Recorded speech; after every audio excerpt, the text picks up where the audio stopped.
Wakil Wali Kota dalam Pemilihan Umum Wali Kota dan Wakil Wali Kota Makassar tahun 2024 nomor urut 3 memberi kuasa kepada Donald Faris dan kawan-kawan selanjutnya disebut sebagai pemohon. Terhadap Komisi Pemilihan Umum Kota Makassar memberi kuasa kepada Alim dan kawan-kawan selanjutnya disebut sebagai termohon. Munafri Arifuddin, Esa dan Aja Aliyah Mustika Ilham, pasangan calon Wali Kota dan Wakil Wali Kota dalam Pemilihan Umum Wali Kota dan Wakil Wali Kota Makassar tahun 2024 nomor urut 1 memberi kuasa kepada Dr. Nasiruddin Pasigai dan kawan-kawan selanjutnya disebut sebagai pihak terkait. Membaca permohonan pemohon dan seterusnya dianggap diucapkan, duduk perkara dan seterusnya dianggap diucapkan, pertimbangan hukum, kewenangan mahkamah dan tenggang waktu pengajuan permohonan dalam eksepsi dan seterusnya dianggap diucapkan. Mahkamah berwenang untuk mengadili permohonan aku dan permohonan pemohon diajukan masih dalam tenggang waktu, eksepsi berkenaan dan kewenangan mahkamah dan tidak beralasan menurut hukum. Kedudukan hukum berkenaan dengan eksepsi permohonan pemohon kabur dan seterusnya dianggap diucapkan adalah tidak beralasan berhukum. Oleh karenanya, Mahkamah akan pertimbangkan keterpenuhan pasal 158 Undang-Undang 10/2016 berkaitan dengan pokok permohonan. Bahwa berkenaan dengan permohonan aku, pemohon mendalilkan dan seterusnya dianggap diucapkan. Bahwa setelah Mahkamah mendengar dan membaca secara seksama dari pemohon, jawaban termohon, keterangan pihak terkait dan Bawaslu Kota Makassar dan alat bukti yang diajukan serta fakta hukum yang terungkap dalam persidangan, Mahkamah pertimbangan sebagai berikut.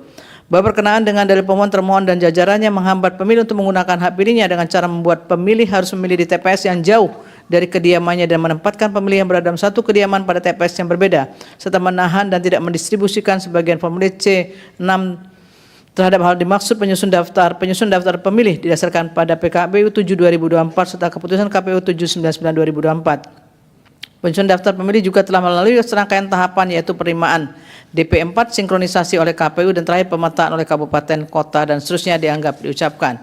Pendistribusian formulir C pemberitaan merupakan hal yang teknis dan berdasarkan fakta di persidangan. Presentase pendistribusian formulir C pemberitahuan di Kota Makassar adalah 81% atau sebanyak 844.597. Dengan pendistribusian untuk daerah terluar dari Kota Makassar, yaitu daerah Pulau Sangkarang, dilakukan pada tanggal 21 November 2024 dan seterusnya dianggap diucapkan.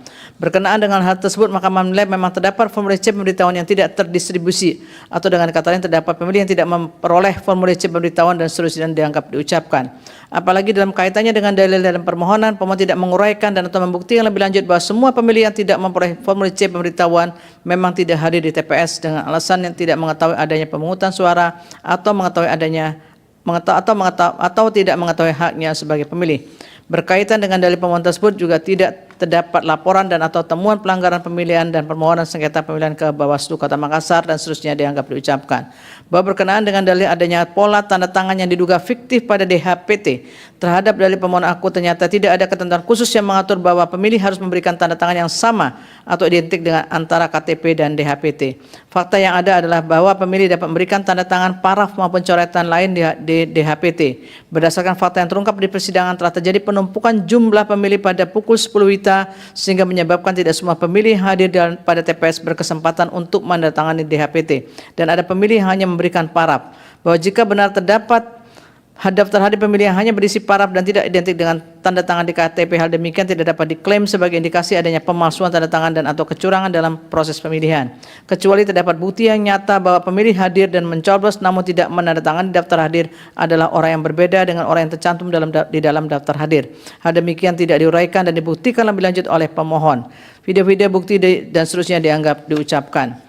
Bahwa berdasarkan seluruh uraian pertimbangan hukum tersebut di atas, Mahkamah tidak mendapatkan keyakinan dan akan kebenaran terhadap dalil pokok permohonan. Oleh karena itu, terhadap permohonan aku tidak terdapat alasan untuk menunda keberlakuan pasal 158 Undang-Undang 10/2016 yang berkaitan dengan kedudukan hukum pemohon dan seterusnya dianggap diucapkan. Terlebih terhadap permohonan aku, Mahkamah tidak menemukan adanya kondisi atau kejadian khusus dan seterusnya dianggap diucapkan. Sementara itu, perbedaan perolehan suara antara pihak terkait dan pemohon dan seterusnya dianggap diucapkan adalah 40,7%. Menimbang bahwa berdasarkan pertimbangan hukum di atas, pemohon tidak memiliki kedudukan hukum untuk mengajukan permohonan aku. Dengan demikian, eksepsi termohon dan eksepsi pihak terkait bahwa pemohon tidak memiliki kedudukan hukum adalah beralasan menurut hukum dan seterusnya dianggap diucapkan. Konklusi dan seterusnya dianggap diucapkan. Berdasarkan Undang-Undang Dasar Negara Republik Indonesia tahun 1945 dan seterusnya dianggap diucapkan, amar putusan mengadili dalam eksepsi 1 mengabulkan eksepsi termohon dan eksepsi pihak terkait berkenaan dengan kedudukan hukum pemohon. 2. Menolak eksepsi termohon dan eksepsi pihak terkait untuk selain dan selebihnya. Dalam pokok permohonan menyatakan permohonan pemohon tidak dapat diterima.